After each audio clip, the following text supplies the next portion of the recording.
morning. I am independent journalist Georgia Fort here with the latest. We're learning through the CDC that the U.S. homicide rates have reached the highest in more than 25 years. During the pandemic, the highest amount of homicides was reported across the country since the 90s. Anoa, this is always such a difficult topic for me to talk about because when you look at these numbers, African Americans are disproportionately impacted. I think about 40% of those homicides happen to be Black people.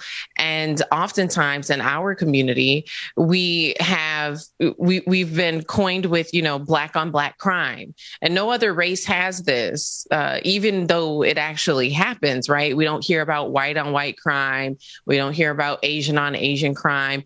And so it's hard for me because in covering the stories of gun violence, and when it's a Black person who has killed another Black person, obviously these are not positive stories. And what is the answer?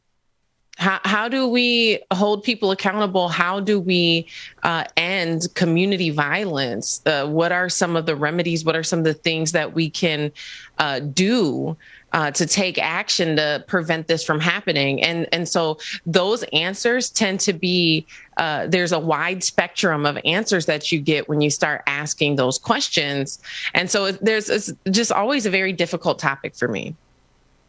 Yeah, good morning, Georgia. Nice to be here with you, first off. Second of all, I think as a mom, I'll step back. I saw a post yesterday from Good Kids Mad City on Twitter, and they were talking about a young person who had been gunned down, an incident that happened on a Chicago bus. I think been about 15 years now, right? And how, the family and the community are still commemorating this young person's life. It made me think of something that happened when I was a teenager in Chicago, right? Like in the 90s, I was on a bus with my little sister, and someone ran up on a bus with a gun, and everyone flew off. And so we've had instances like that growing up. So when we're thinking about gun violence and victims of gun violence, there are a lot of us who have had brushes with, unfortunately, incidents like that, right? But to your question about, we're thinking about the increase in homicide rates, and we're thinking about the disproportionate impacts on Black communities, that also tracks when you're looking at some of the underlying actually causes of crime and, things that may lead to homicide. When we're thinking about communities flooded with illegal guns, you don't have communities being flooded in the same way as our communities have been historically. Same when we're thinking about, the use of drugs or the proliferation of drug dealing and things like that happening in our communities. I'm not going to get into the conspiracy theory lane, but there has been, a targeting of Black communities with some of these, impacts. We're not necessarily the ones, somehow making guns disappear from wherever they're disappearing from. There are people who probably are, I know people have reported that a gun reported stolen and wherever, showed up in the street someplace else.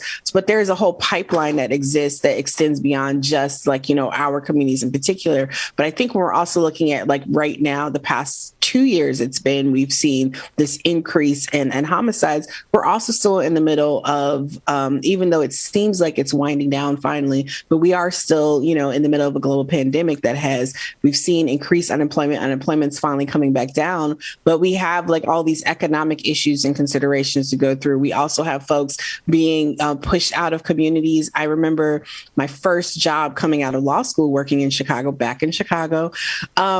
working with an organization that was looking at the redevelopment of public housing. They were redeveloping the public housing developments into mixed use, mixed income housing, the remnants of President Clinton's Hope 6 program.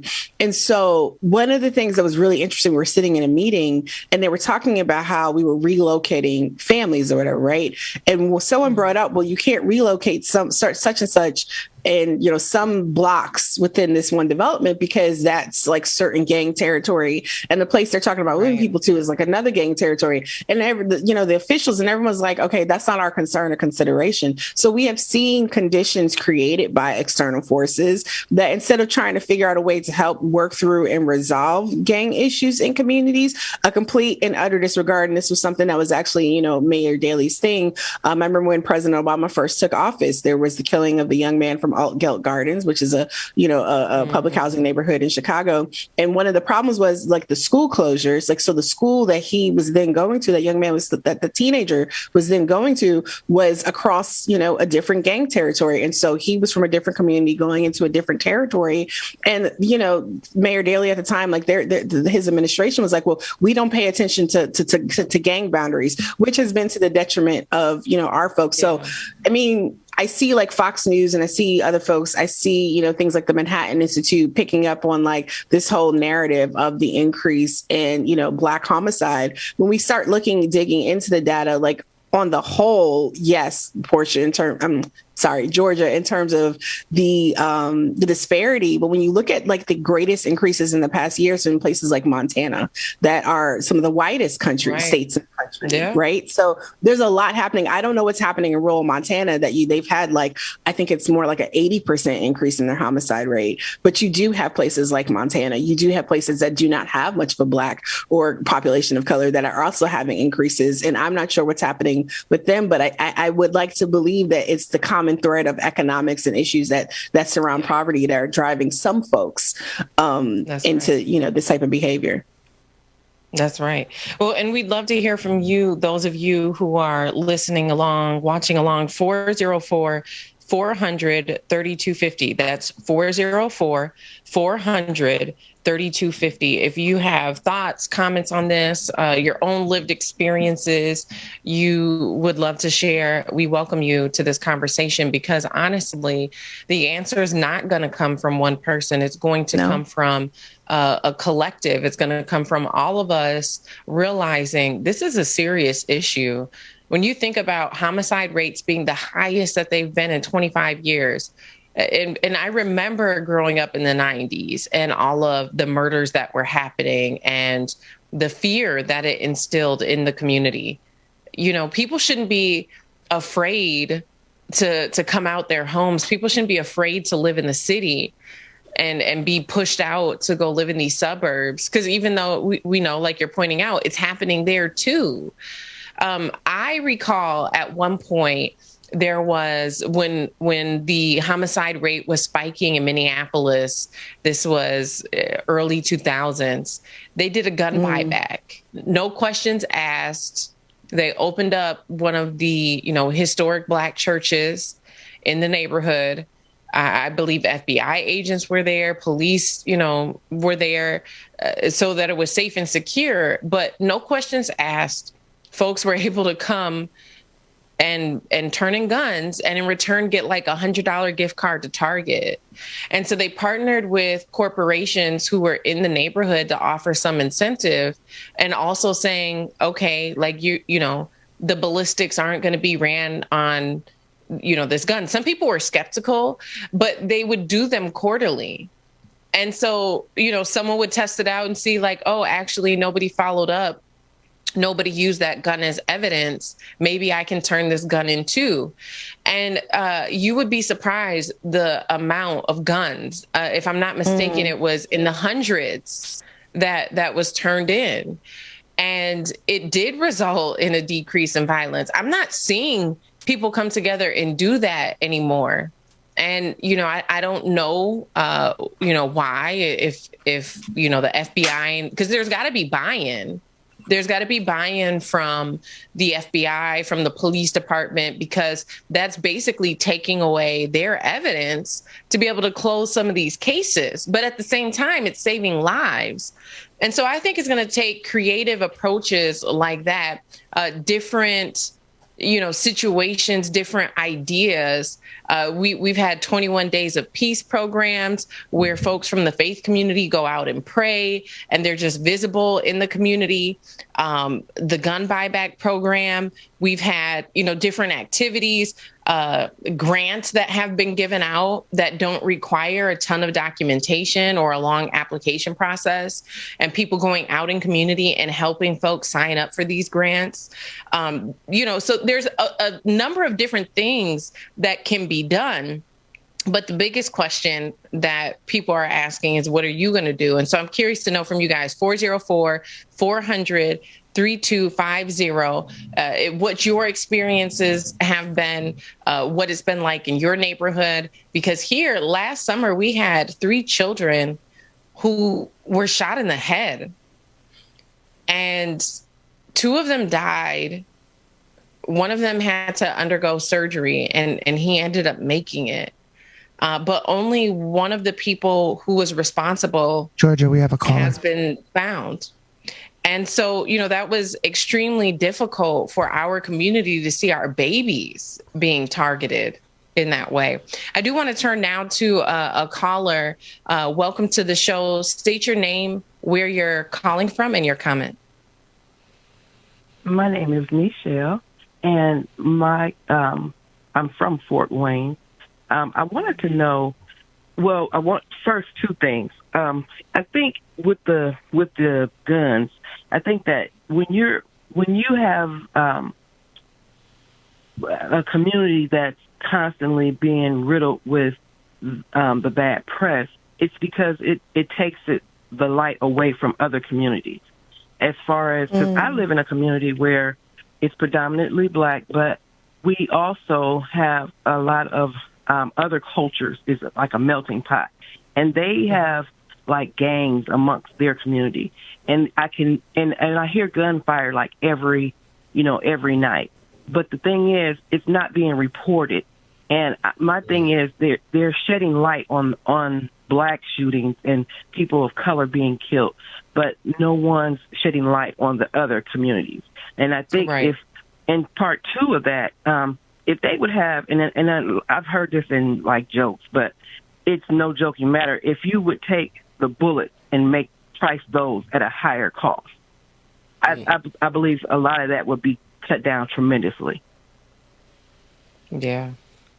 No, thank you so much for your call this morning. And I agree, Anoa, when you look at the media coverage, and this goes back to the comment earlier, we always hear Black on Black crime.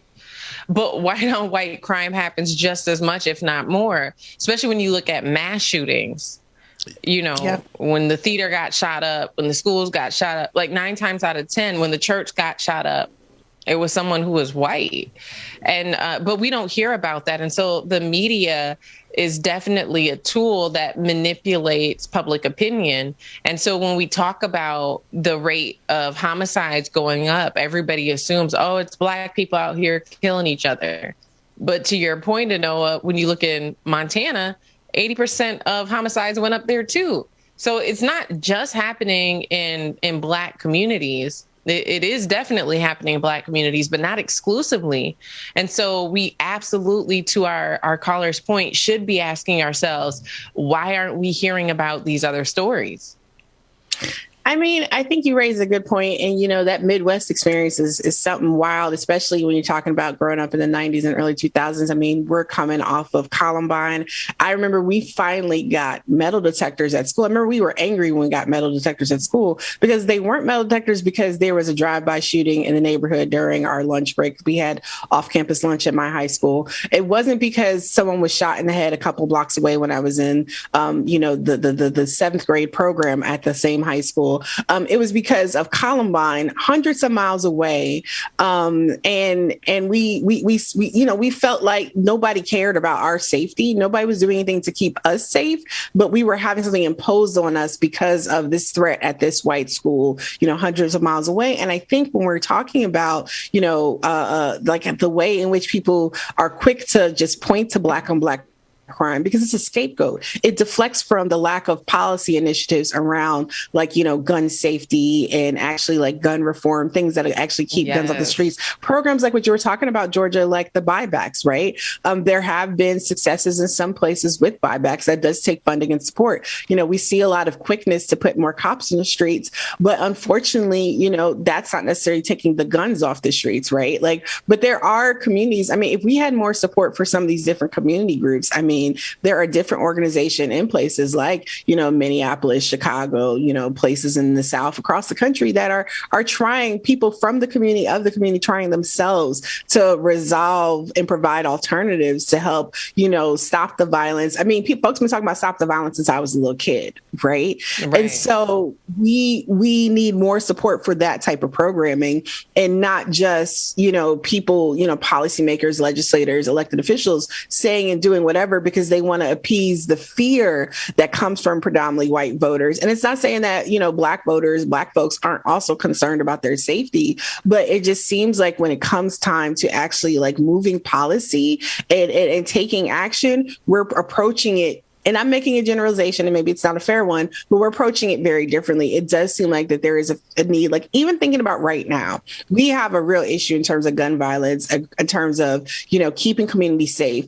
And we have so many different politicians around the country running for re-election, automatically jumping to, I'm going to give more money to the police. When we have yet to see that giving police, now, regardless of whether you agree with defunding or not, giving police more money when they've already received like record-breaking amounts of money across the last several years and nothing has changed and in some instances worsened, should tell us that we need to be investing money in other alternatives to addressing these issues, right? So whether you're a defund person or not is, a different conversation. We should be saying we should pause on giving even more money. We're throwing more money at a problem instead of actually trying to invest in what we've seen tested solutions that have actually helped roll back. So whether that's, bridging community programs and church programs, helping those things be able to scale up, supporting community groups. Like I really appreciate watching the young folks organizing with Good Kids, Mad City in Chicago, because we do have these youth who are from the community who have been impacted by gun violence. We're saying we don't want to grow up in this environment. We want to be able to grow up, and we don't want to grow up in this environment, and we need to do better. And these are things that we need holistically, but we also need to make sure young folks. So even though unemployment is coming down, Black unemployment is coming down. I just spoke with a workforce development expert from the Joint Center, which is a Black policy think tank. We were talking about the way in which we fixate on like, unemployment is coming down, but we're not looking at the types of jobs that are being added, right? We're still looking at low wage jobs that do not meet people's needs. We're still looking at a high youth unemployment rate. When we're talking about this disparities in unemployment, youth unemployment, Black youth unemployment continues to be in the double digits, and during the pandemic was over 20% at some points. So we're seeing, we also probably have, quite honestly, folks out here who really could use some mental health support. I mean, the rage and violence that we see, I'm not trying to say that people who have mental health are violent people. What I am saying, though, is that untreated mental health can lead people to doing destructive things in some instances.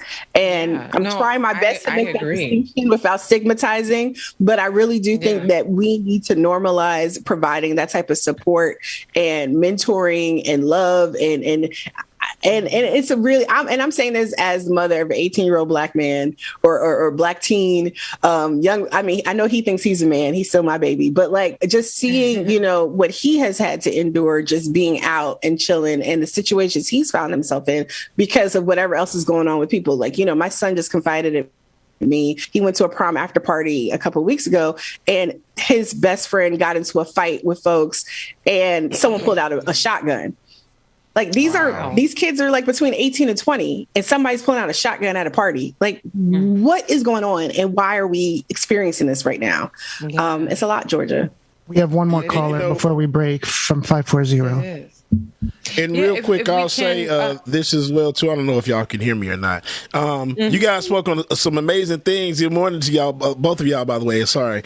Morning. One thing that I'm noticing here in Atlanta is a lot of the violence that's happening with kids under 18. I mean, between 10 to 15-year-olds shooting other kids 10 and 11 in the head. And the community, it just needs to be an outreach. I know outside of my apartment complex, a little boy couldn't have been maybe 8 or 9 years old talking about, I'm about to go get my gat, because he was playing with another older kid like 12 or 13. I'm just like, what is going on? So it definitely something needs to be done in the community to get these kids out of the way. Here in Atlanta, of course, y'all know about the Water Boys. It's still an ongoing thing. One time they were peaceful. Now it's to the point to where they are just, you never know what you're going to get. You don't know if you're going to pull up. You don't know if they're going to try to steal your car or they're going to carjack you because you don't want to buy a bottle of water. Right. Well, I do want to get this call. I believe we still have a caller on the line. Good morning. If you can state your name, where you're calling from, and share your comment. What's up, y'all? It's Tiger. All right. So I'm going to be brief with this. Can you hear me first off? Yep, we can hear you. Perfect. Okay. So I'm just going to expand a little bit on what you said because I know we don't got much time. Essentially, to break it down to the bare bones of the situation, we are a country that was born through violence, and we have never rectified the scars. Yeah. And be it racial violence, gun violence, white violence of thinking I am right and you are wrong, we are just saturated with so much violence that we have never come to terms with that. And that being said here, the pandemic was another form of violence pushed down upon us. So people at the top, of course, politicians, anyone who was in charge, really, the bosses who were safe, they forced everyone into their offices, into their warehouses, into the schools, saying, it's fine, don't worry, just go. Now we're all dealing with this collective trauma of trying to get, well, essentially stay alive. I mean, people were fired from their jobs. You've got people who no longer have a form of income at all. All these people, we're essentially, we are in a boiling pan, and that pan is about to, someone just threw grease in. Add in Trump to the mix, it's everyone's just, we are a powder keg ready to explode. That's why violence is ticking up. Yeah. But, you know, that's all that. Oh, thank you. Thank you so much for that perspective. Because on the backdrop of the pandemic, you know, there are a lot of psychological impacts that people endured, as Tiger pointed out, losing your jobs, being forced to stay at home, the president, the election, January 6th, the murder of George Floyd. I mean, there was so much that happened. And even seeing the militarized response to a lot of the protests when Black people were killed, right? And so when you have people in uniform, you have the government coming in and taking a violent approach, even in response to people demanding justice. Where does all of that, you know, like people internalize that, and where does that go? And so other people have studied following civil unrest, how there usually is an uptick in violent crime. And so I think that all of these different components play a role. The last thing I'll say here as we prepare to wrap up, we saw here in Minneapolis, Noah, you talked about police and, you know, regardless of how people feel about defunding the police, that they've received record amounts of money in, you know, the last few years. The thing we saw with the community violence is it was politicized last election cycle, and it was politicized in a way to make people vote for the police, vote against defund, vote against reform. And so, you know, that to me is saddening. And it's like a layer of disgust, because how do you politicize community violence? How do you politicize people being killed? But the people who, you know, back the blue and whatnot, they use that as talking points to defend why we still need the police, why the police need more funding. And here specifically on the ballot, because we're in Minneapolis, you know, there was a vote for whether or not to transform the police department into a Department of Public Safety, which would really shift the power dynamics of who controlled the police department. And it would allow for more civilian oversight of the police. And of course, the police department didn't want that to happen. The mayor didn't want that to happen. A lot of folks didn't want that to happen. And so their number one talking point to convince people to vote against that was the community violence. And I know that it's not just being politicized here, but I know we could talk about this all day. We are on the clock. We're out of time. Folks, feel free to share your thoughts and your comments in the comment section below. Definitely keep the conversation going, because this isn't something that's going to be resolved overnight. This is an ongoing issue that as a community we have to keep talking about. We have to find solutions for. Anoa, I know you're sticking around, I think. What can people expect coming up on the rest of the show? Well, actually, I'm about to go too.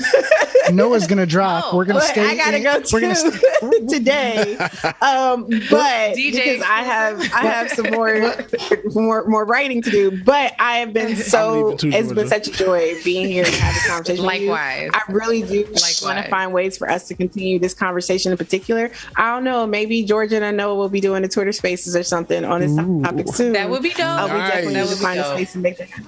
So, I think we should do a Twitter Spaces or something like that on this topic and pull some other folks in with us too. Absolutely. Absolutely.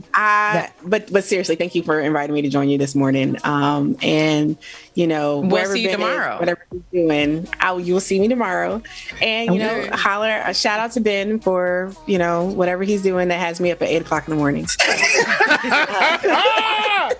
Right, Anoa. I'm up anyway. Love you, Anoa. Seriously. It is in your hands.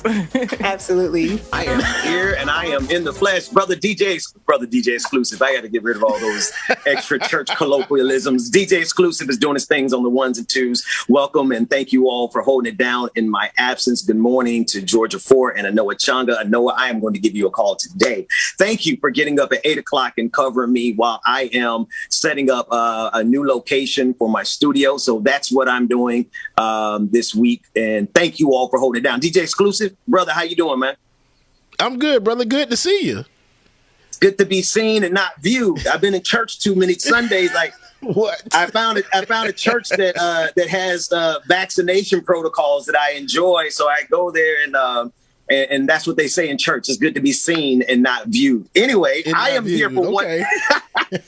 I'm here for one specific purpose. I want to talk to a friend of the show and professor and just intellectual. He is a national affairs correspondent for the Nation, John Nichols, rather, and he is the author of this latest book, which is so important: Coronavirus Criminals and Pandemic Profiteers. Brother John, thank you so much for joining us this morning.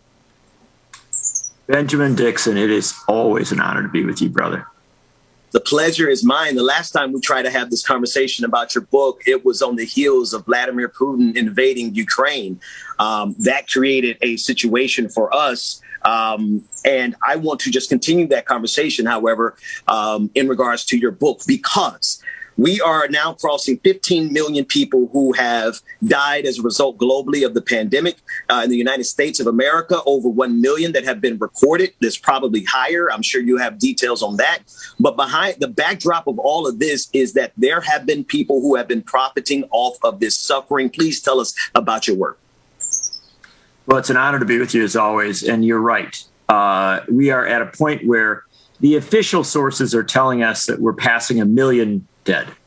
And the troubling reality is that the good research suggests that the number is far higher, that in the early stages, we weren't always aware of the fact that some people were dying of coronavirus or as a result of being infected with coronavirus. And so the truth is the numbers are going to be far higher, and they are very high in the U.S. And then you add in the rest of the world. Look at this reality. We've been through hell.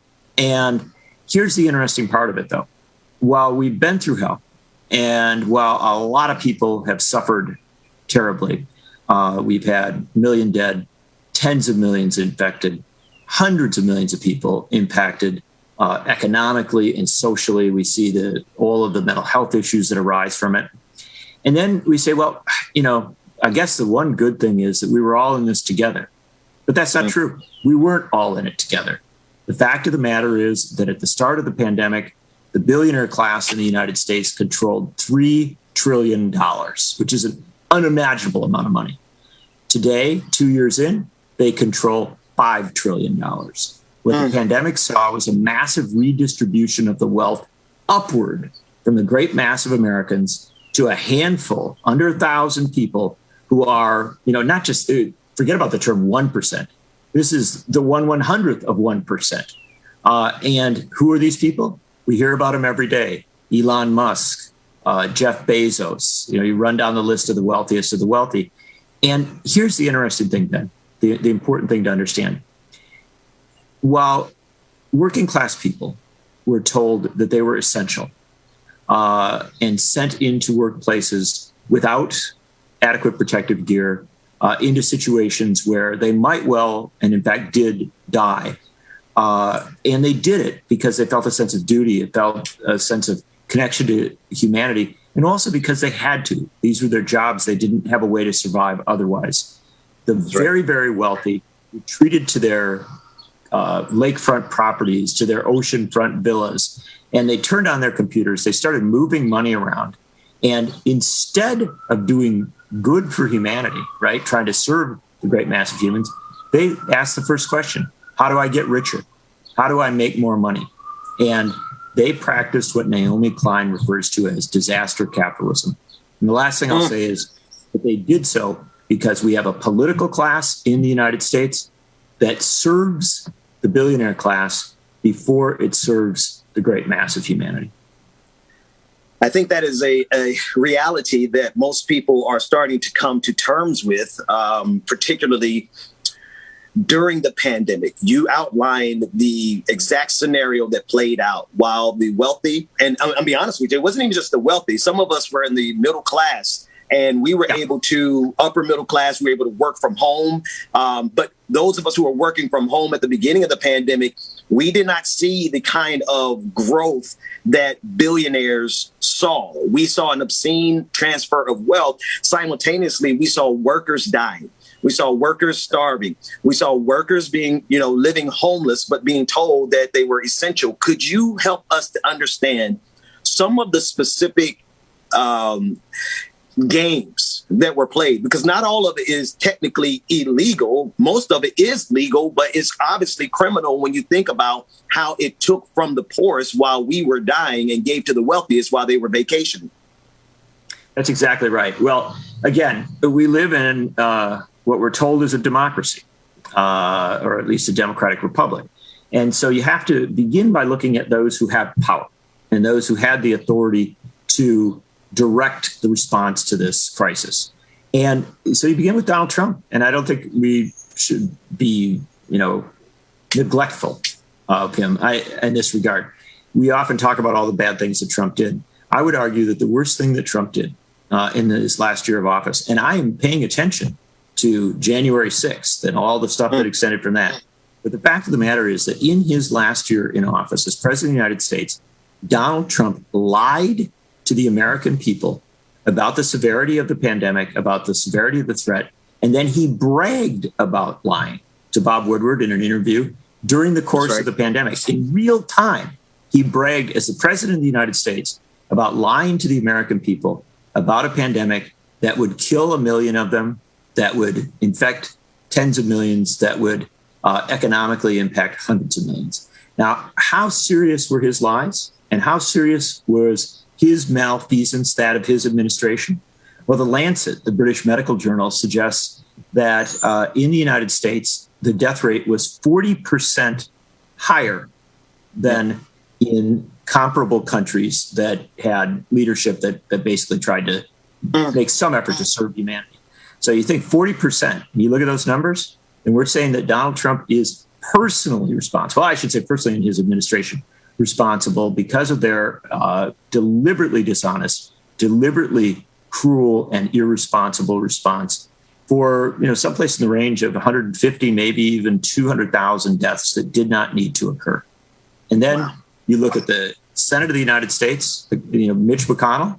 Mitch McConnell delayed a relief package that was enacted in the spring of 2020 until the end of the year. And why did he delay it? He delayed it because he wanted to have liability shields for multinational corporations added. He said, I won't give you the aid that saves people's lives, that helps people to make it through this crisis until corporations are protected. So that's the top line that you need to remember. And I'll leave you one other thing. When we talk about the Trump administration, I do chapter by chapter looking at individuals in this book. And one thing that needs to be understood is there's just simple things that they could have done. Eugene Scalia, who was the Secretary of Labor, could have issued workplace guidances and protocols that would have protected workers in meatpacking plants and in grocery stores and in other places across the country. He refused to do so and anywhere near the level that was needed. And Elaine Chao, the Secretary of Transportation, could have issued a national mask mandate for public transportation. She refused to do so, even though she was literally begged by the unions that represent transportation workers in places like Atlanta and across this country. The end result is that you had bus drivers and train workers, you had meatpacking plant workers and grocery store workers, delivery people who got sick and died when they did not need to die. Have to. You know, I'm a person of faith, and part of me, you know, doesn't look at death as final, but I'm also a skeptic, and I look at death pretty final. These people have no regard for human life whatsoever. And yet they are now trying to take a woman's right to choose away based on some sense of morality. Brother John, we only have a few more minutes, and I definitely want everyone to go pick up the book, Coronavirus Criminals and Pandemic Profiteers. But could you just in the last couple seconds help me with something I'm struggling with? Did you get the sensation that this government has not only abdicated its responsibility to the American citizen, but now these administrations, particularly the Trump administration, as you've outlined, and you know, there's been a lot of people who have died underneath the Biden administration as well. But these administrations are not only abdicating their responsibility to lead, they're actually putting our lives in harm's way and causing our deaths. I don't feel like this is a normal time in history. And I also don't feel like maybe people understand that this is next level. This isn't just something that we give commentary about. You and I have talked about this over the last year and a half, maybe 2 years. We've been watching this. This is alarming when it comes down to the simple responsibility of what kind of government we have. Would you talk about the failing social contract with the few seconds that we have left? Sure. In this limited time, it's not hard to talk about. Look, here's the bottom line. The reality is that a social contract, which we hear talked about a lot in civics classes and history classes, a social contract is a basic construct that says you give an immense amount of power to individuals who are then supposed to exercise that power in your interest. The fact of the matter is that we are now generations into a circumstance where those in power do not exercise it in our interest. We can argue that in many ways it goes back to the founding of the country, when you literally excluded massive numbers of people from even the right to vote, even the right to participate, where huge numbers of people were enslaved, where the majority of the people were disempowered, both politically and socially. So it's a long history, to be sure. But we try to tell ourselves that we've become more enlightened, that we've grown, that we've moved in the right direction. And yet, what we realize is, what we come to understand is that those who are in power, a Richard Nixon, a Ronald Reagan, a Bill Clinton, a George W. Bush, a Dick Cheney, a Donald Trump, again and again and again, they operate with impunity. They do what they want to do, and what they want to do is to increase their political power as well as the economic power of those who support them. That is the simple, basic reality.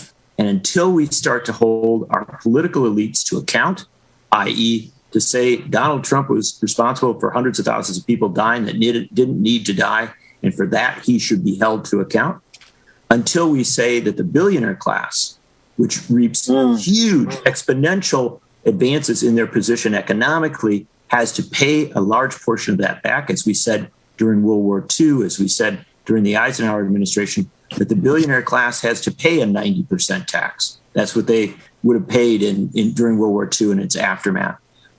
We've been through a horrible moment. We can't just have a lack of accountability. That accountability should take the form of criminal, civil, political, and taxation. And we shouldn't hesitate to demand it, because if we don't demand it, then this elite billionaire class and its political allies will continue to operate with impunity. John Nichols of the Nation, National Affairs correspondent for the Nation. The book is called Coronavirus Criminals and Pandemic Profiteers. Please pick it up and get enlightened on exactly how this system has been exploiting our pain through this pandemic. John, thank you so much for joining us.